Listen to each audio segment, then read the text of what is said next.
Hey, what's up guys? Welcome back to Drums and Drams. My name's Cameron and today we've got another Scotch Sunday whiskey review. In today's episode, we're gonna be taking a look at a product that I believe is one of the most high value, affordable, and available Scotch whiskeys on the market today. And while it's not a single malt Scotch, which I know is a term that a lot of folks like to see on the fronts of their bottles, sometimes they'll associate single malt with a higher level of quality, which frankly is not always the case. While we're not looking at a single malt today, we're actually gonna be taking a look at a blended malt. And what that means is that within this blend, there are only single malts in the mix. There's no other kinds of grain whiskeys. If those were included, it would then be called a blended Scotch whiskey, not a blended malt Scotch whiskey. Now I know that's a lot of definitions at the beginning of this video, but I do think it's important because I just wanted to make a point very quickly here, which is that it's 2024. I feel like at this point, blends should not be considered to be kind of like the boogeyman of Scotch. I think we're hopefully moving away from that at this point.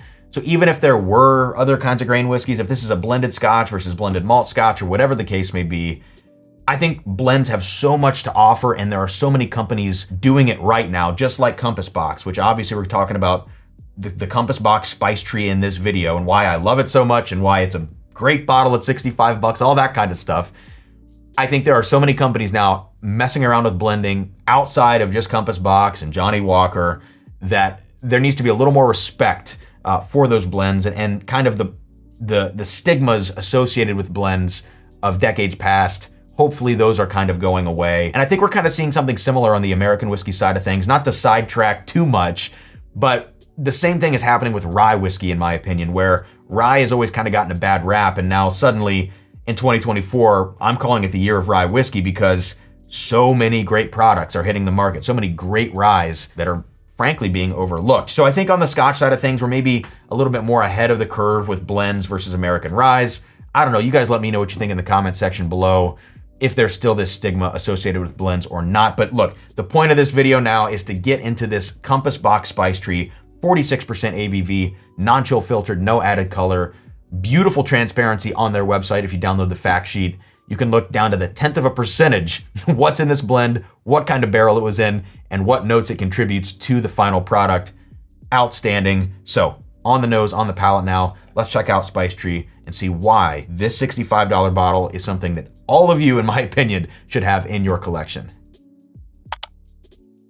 All right, so the first thing that really stands out to me about this whiskey is just how balanced it is on the nose. So yes, I know it's called Spice Tree and you do get some great cinnamon and oak spice jumping out of the glass, really punctuating the entire experience.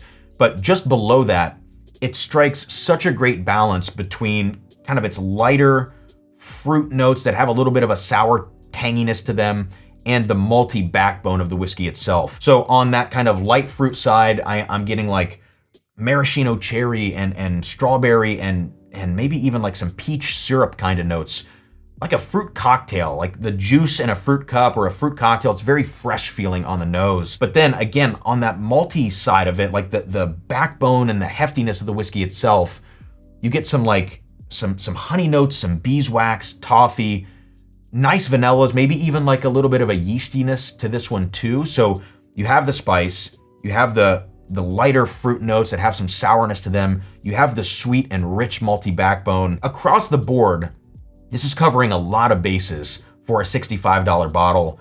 And I think it's just a testament to the fantastic blending. Again, get on their website and check out the stat sheet for this whiskey and kind of look at the breakdown and look at what might be contributing these different notes. But for me, they've done it in such a masterful way that I think it really, I guess in this case, smells above its price point. It's so balanced, it smells great. Let's go back into the nose now. Yeah, and there's even kind of this aged oak component in here, which you would not expect for such an affordable product. It has kind of like that damp, musty oak character that you don't expect in a non-age stated, very affordable product. So for me, I cannot tell you enough how much I love to just sit with this whiskey and nose it because I do think it is so incredibly balanced. Let's see now if that translates to the palate. Cheers. What a delicious first sip of this whiskey. So on the palate, this does pack quite a bit of a punch for 46% ABV.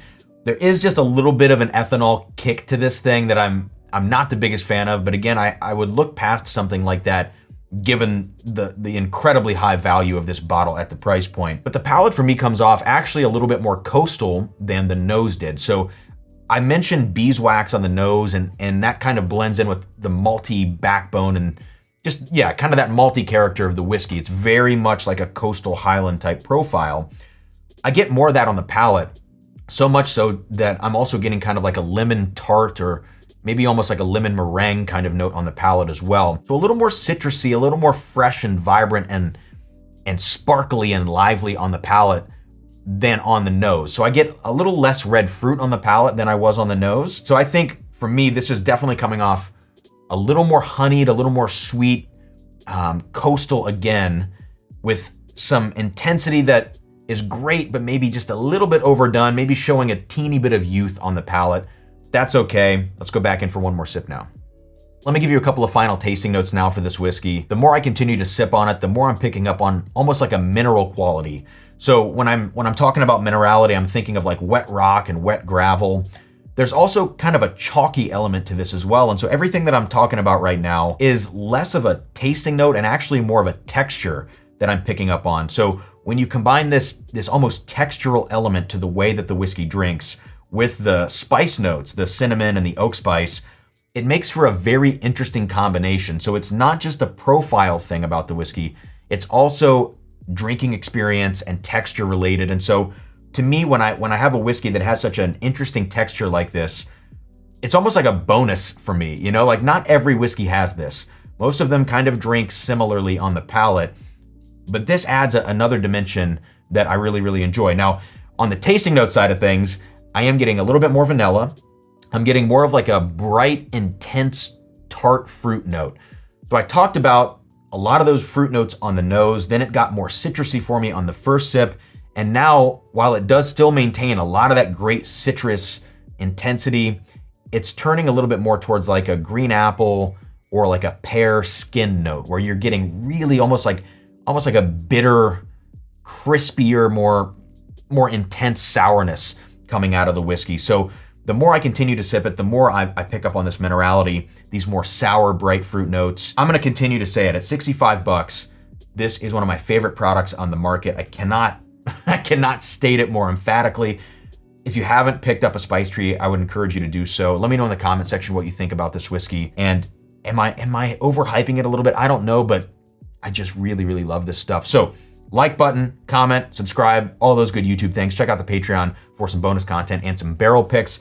That is gonna do it, guys. Let me know what you think of Spice Tree. Cheers, and I'll see you next time here on Drums and Drams.